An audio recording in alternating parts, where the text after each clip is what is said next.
The debate over whether to drain Lake Powell continues. It comes as a Salt Lake City-based nonprofit wants the man-made lake to no longer exist. Fox 13 News reporter Chris Arnold spoke with people who are for and against draining the lake.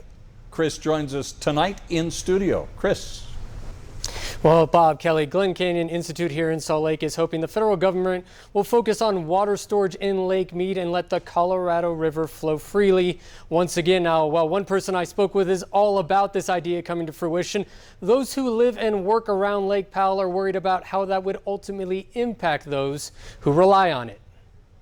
A banner year when it comes to moisture has helped replenish Lake Powell. We came up 64 feet this year. The lake level is beautiful. Judy Franz, the executive director of the Page Lake Powell Hub, says the lake has brought people from near and far over the years to enjoy what it has to offer. But I will say that pre-pandemic, we were close to about 4 million people coming here.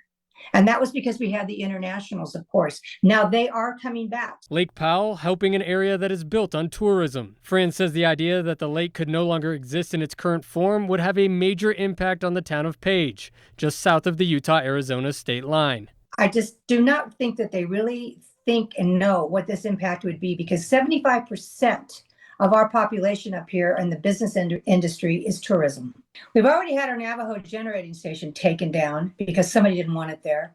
We lost over almost 5,000 jobs because of that. The Glen Canyon Institute, a Salt Lake-based nonprofit, is looking to restore a free-flowing Colorado River through the Glen and Grand Canyons. When Glen Canyon Dam was built in 1963, it inundated one of the most incredible canyons in the United States, if not the world. Gary Wagner is the director of Save the Colorado and says the water level in the Colorado River has dropped significantly in the last 20 years. Down about a little over 10% of what it used to be.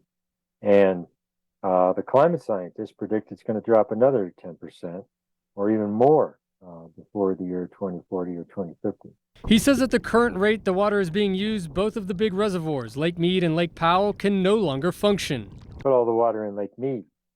And it makes a lot of sense because Lake Mead actually serves water to people in Southern California and Arizona and Nevada. In other words, Lake Powell as we know it now would no longer exist. We want Lake Powell to be drained and Glen Canyon Dam to be decommissioned.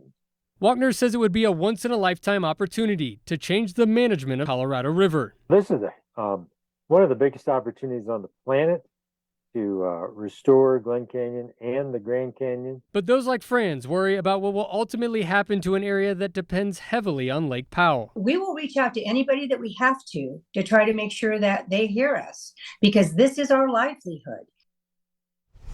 Well, Wagner tells me the U.S. Bureau of Reclamation has started a scoping process on how to manage the Colorado River, and especially Lake Mead and Lake Powell. Just last month, they held 3 virtual public meetings where people could make public comments in regards to this issue.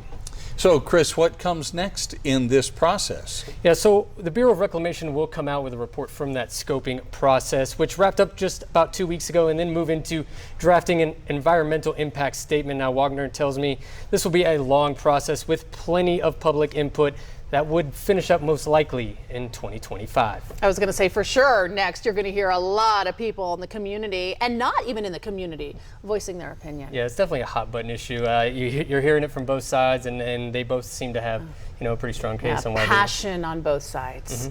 Chris Arnold, thanks for joining us in studio tonight. Yeah, thank you.